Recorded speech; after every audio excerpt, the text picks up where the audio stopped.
अस्सलामुअलैकुम दोस्तों। उम्मीद है आप लोग फिट फाट होंगे, ठीक ठाक होंगे। आज हम आपको तुर्की के एक खूबसूरत शहर बुर्सा की सैर के लिए लेके जा रहे हैं। ये शहर इस्तांबुल से तकरीबन 240 किलोमीटर्स या 160 मील के फासले पे है, जो कि अगर आप ड्राइव कर रहे हैं तो तकरीबन 3 घंटे लग सकते हैं। कोच से जा रहे हैं तो थोड़ा टाइम ज़्यादा लग जाएगा। ये शहर तारीख़, सकाफ़त और कुदरती हुस्न का एक बेमिसाल इम्तज़ाज है। उस्मानी सल्तनत का पहला दारुल हुकूमत भी यही था। तो चलिए आइए आपको सैर कराते हैं और आखिर में कारागोज और हाजीवाद की स्टोरी, उनकी कहानी सुनना मत भूलिएगा।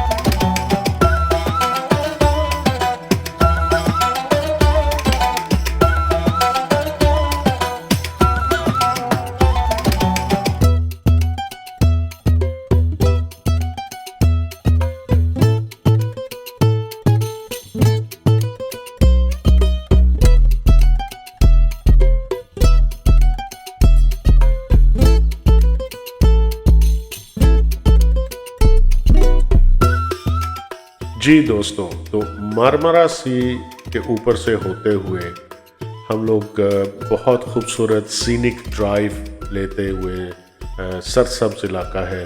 रास्ते में एक छोटा सा स्टॉप ओवर था, 20 मिनट के करीब था, जस्ट चाय कॉफ़ी वगैरह के लिए, और अगर किसी ने कोई स्नैक्स लेनी है तो हमने भी वहाँ से थोड़ी सी स्नैक्स ली, कुछ ड्रिंक्स लिए, जूसेस वगैरह, ताकि रास्ते में हम उनको इस्तेमाल कर सकें और एंजॉय कर सकें अपने सफ़र को।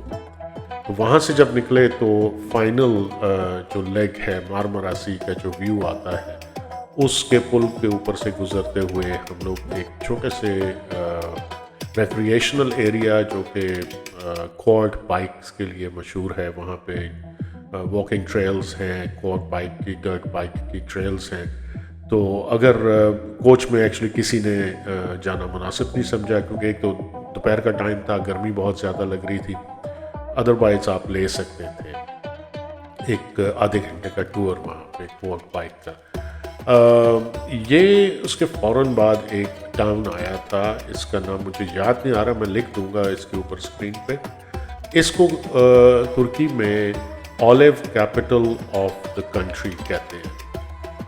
यहाँ पे जैतून की बहुत ज़्यादा पैदावार है इर्द के इलाकों में, और ये शहर मशहूर है उनको प्रोसेस करने में और उनके तेल के लिए, और फिर वो एक्सपोर्ट भी होता है दुनिया में। उसके बाद एक छोटा सा स्टॉप ओवर था यहाँ पे, एक फैक्ट्री है कारागोज और हाजीवाद के नाम से। ये एक मशहूर मज़ाहिया किरदार थे उस्मानी सल्तनत के शुरू के दिनों के, जो बुर्सा ही की पैदावार थे, और उनके नाम पे ये फैक्ट्री है बकलावा की और लोकब की। और टाइम अनफॉर्चुनेटली इस तरह का हो गया था कि हम इनकी फैक्ट्री जो शॉप के बिल्कुल ऊपर है उसको विज़िट नहीं कर सकते थे, क्योंकि वो शायद लंच ब्रेक के लिए बंद थे। फैक्ट्री वर्कर्स काफ़ी सारे लंच ब्रेक पे चले गए थे, अदरवाइज़ हमें वो देखने का भी मौका मिल जाता। लेकिन बकलावा ट्राई किया और कुछ शॉपिंग भी की यहाँ से। फिर हम लोग निकले तो उलुदाग माउंटेन, जो कि एक बहुत बड़ी माउंटेन रेंज है बुर्सा की, जो सराउंड करती है बेसिकली बुर्सा को। जैसे अगर मैं कहूँ कि इस्लामाबाद के पास जो निशानी है वो मारगला हिल्स की है, तो इसी तरह ये उलुदाग माउंटेन जो है वो रेंज है। और यहाँ पे टॉप से पहले एक बड़ी हिस्टोरिक जगह है। ये दरख्त तकरीबन 610 साल पुराना है, और जिसकी जो टोटल हाइट है वो 37 मीटर के करीब है। ग्राउंड डायमीटर ऊपर टॉप पे इसका 53 मीटर्स का है, और जो तने का सर्कमफ्रेंस है, तने का जो कुतर कहते हैं शायद, माजरत के साथ अगर गलत हूँ तो 10 मीटर है। ये बड़ा हिस्टोरिक और बड़ी अट्रैक्टिव जगह है टूरिस्ट के लिए, जो तुर्की के अंदर से भी लोग आते हैं यहाँ पे बड़ी दूर दूर से, और तुर्की के बाहर से भी इसके साथ तस्वीरें खिंचाने के लिए। हमने भी कोशिश की कि बाजू पूरे फैला के तो इसके कुतर को नापा जा सके, लेकिन नहीं, बात समझ नहीं आई, ये बहुत बड़ा दरख्त था।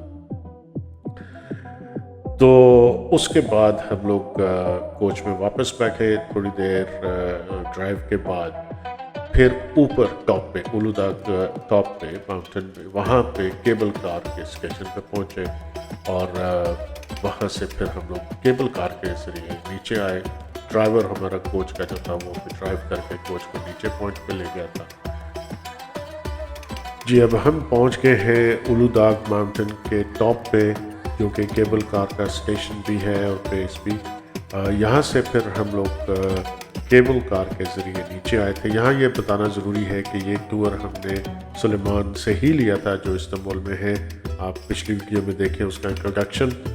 और ये हमें मिला था 40 यूरोज़ पर पर्सन, 40 यूरो पर पर्सन के हिसाब से।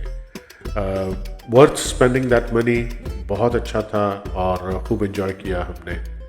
ये तकरीबन 20-22 मिनट की राइड है नीचे तक, और बहुत सीनिक, बहुत खूबसूरत।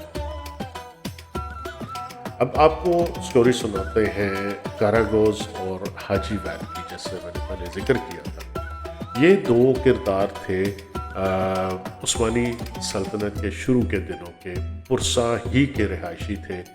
और इनमें जो कारागोज था वो बड़ा चालाक, बड़ा काया, और लेकिन थोड़ा सा लेजी आदमी था, सुस्त, लेकिन दिमाग उसका ठीक ठाक चलता था। उसके बरअक्स जो हाजी वैद था, वो बेचारा अल्लाह लोग, नेक नीयत आदमी, दूसरों का भला चाहने वाला।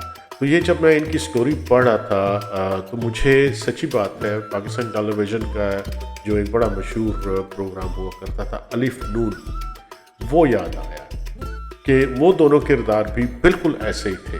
तो उनको और अलिफ और नून और कारागोज और हाजी वैद को अगर सामने रखें तो बहुत मुमासलत है, बहुत मिलते जुलते किरदार हैं ये आपस में। ये चूँकि इतने मशहूर हो गए थे बुरसा में और इर्द गिर्द के इलाकों में, कि एक स्टोरी ये भी है कि बादशाह ने इनको कोई, क्योंकि ये कंस्ट्रक्शन वर्कर्स थे प्रोफेशन के हिसाब से, पेशे के हिसाब से ये मजदूर और मिस्त्री का काम करते थे। तो इनको एक कोई प्रोजेक्ट दिया, उन्होंने कोई काम दिया दरबार की तरफ से, जो इन्होंने टाइम से ख़त्म नहीं किया। तो जब तहकीकात शुरू हुई कि क्यों नहीं टाइम पे ख़त्म हुआ ये काम, तो पता ये चला जी कि ये अपनी खरमस्तियों में और मज़ाहिया सटायर में और ये वो लोगों को एंटरटेन करने में ज़्यादा टाइम गुजार देते थे। और जो लेबर थी वो भी इनके बस किस्से कहानियाँ सुनती रहती थी और एंजॉय करती रहती थी। तो इस वजह से तो बादशाह वक्त को बड़ा गुस्सा आया। कहते हैं कि फिर बादशाह ने उन दोनों को मौत की सज़ा सुना दी, तो मार दिए गए। लेकिन चूँकि वो इतने मशहूर हो चुके थे दोनों किरदार उस इलाके में गुस्सा के लोगों ने फिर इनकी पुतलियाँ बना के तो वो पुतली तमाशा शुरू कर दिया, वो जो कि आज तक होता है पुरसा और इसके इर्द गिर्द इलाकों में, शाम में कैफ़ेज़ में और पब्लिक प्लेसेस में आप अगर जाएं। तो ये उनकी कहानी थी, बड़ी इंटरेस्टिंग। किस हद तक सही है उसका हिस्टोरिक या तारीखी अकाउंट कितना ऑथेंटिक है, ये तो अल्लाह बेहतर जानते हैं। जो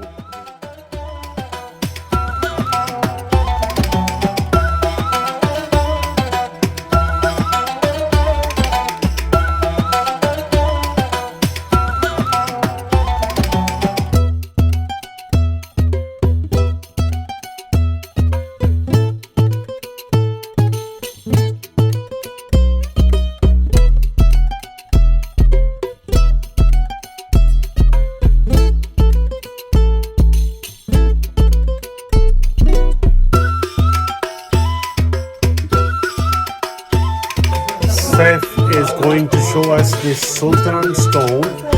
Basically, the old rulers, the sultans, what they used to wear. Something very, very special we call the Sultan stone. This kind of stone changed to 7 colors. Each color depends on the weather and the place. Like if you're gonna go to the beach, we turn to blue. And the night between red and black. And each different temperature, you will see a different color. Now we're gonna see what I'm talking about exactly and how they're gonna change to 7 colors. First of so all, we can see what it is today. the color that you see? It's here. It's amber, Like that, yellowish. exactly. Now you can hold one in your hand and one for the camera, and we're gonna go just outside of the store to change the temperature of the place to see to what color it will change. मैं हैरान हो गया कि यहाँ पे बाहर आके इस पत्थर के 3 मुख्तलिफ रंग बदलते हुए मैंने अपनी आंखों से देखे, जो कि वाकई अमेजिंग था। यहाँ से हम सैफ का शुक्रिया अदा करके आगे बढ़े।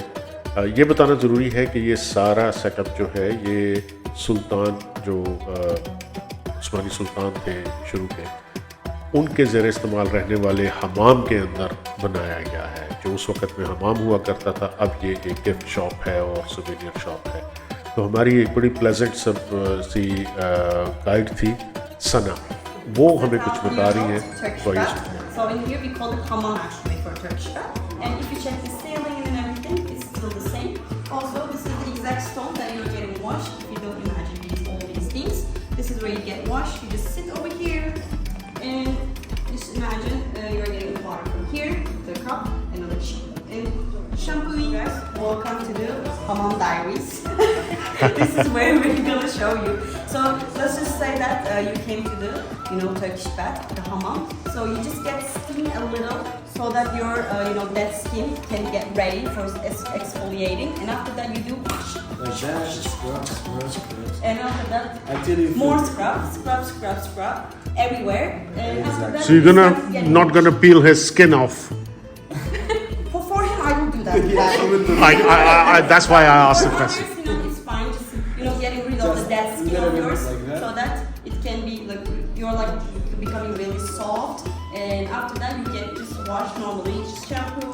They do hammam like party, hammam party. The girl is only, of course. It's like henna night kind of. Yeah, thing. yeah. So what you do is actually you're also there eating some fruits and everything. They also get washed. There's also musical band actually. They're playing some Turkish Live traditional music. songs. Yeah, exactly.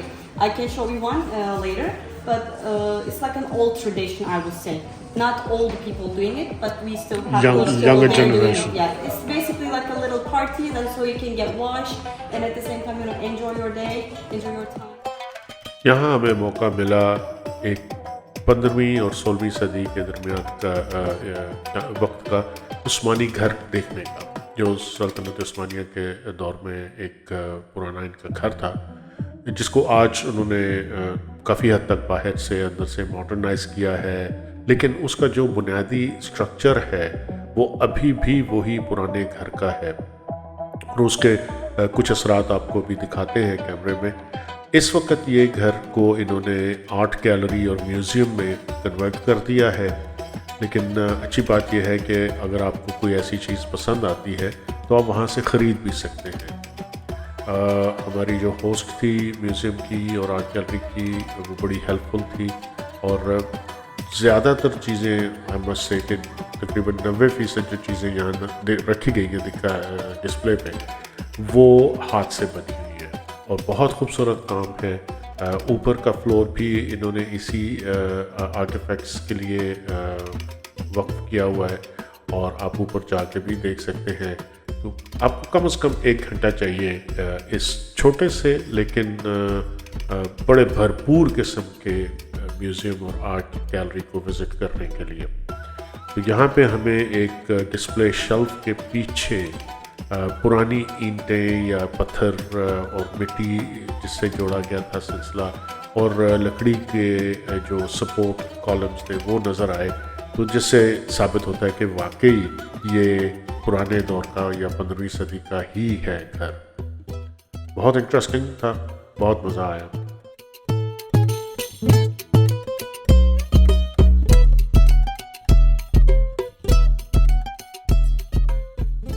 किसी ज़माने में Bursa जो है उसको silk centre of Turkey भी कहा जाता था, क्योंकि यहाँ पे सिल्क की बहुत पैदावार थी। न सिर्फ धागा बल्कि सिल्क से बने हुए कपड़े, मलबूसात वो पूरी दुनिया में भेजे जाते थे या बेचे जाते थे। तो ये भी एक बड़ी इंटरेस्टिंग फैक्ट है बुरसा के बारे में। अब आपको लेके चलते हैं ग्रीन मॉस्क। अब ग्रीन मॉस्क जो है वो एक्चुअली नीचे है और सुल्तान महमद का जो मज़ार है वो ऊपर है।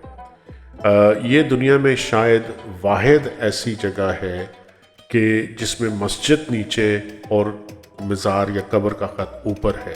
नॉर्मली ये होता है कि मसाजिद ऊपर होती हैं और जो मज़ारात के ख़त हैं वो नीचे या मस्जिद की लेवल पे होते हैं। लेकिन ये वाहिद है वो इस वजह से कि ये बहुत दबंग सुल्तान थे अपने दौर के, और उस वक़्त काफ़ी दुश्मनों का घेरा होता था, दाएं बाएं से बड़े ख़तरात होते थे। तो और इनके क्रेडिट पे ये भी है कि इन्होंने 21 साल की उम्र में कुस्तुनतुनिया फ़तह किया, जो कि इस्तांबुल का पुराना नाम होता था, और उसके साथ ही तकरीबन 1000 साल की बैजेंटीन सल्तनत जो थी वो उसका ख़ात्मा हुआ था।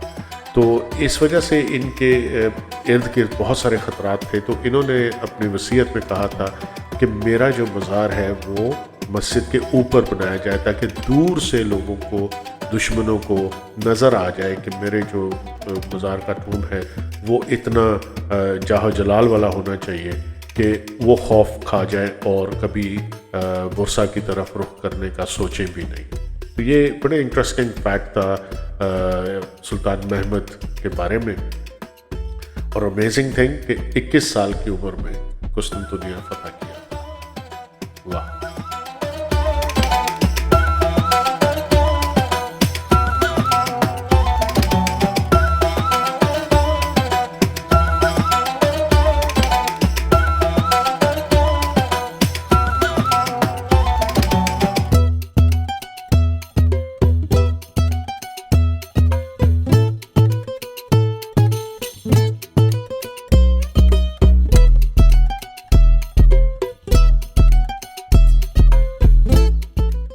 तो दोस्तों, उम्मीद है आपको आज का ब्लॉग बड़ा पसंद आया होगा। काफ़ी मालूमात भी थी बुरसा शहर के बारे में, आपको बताएं, आपके साथ शेयर की।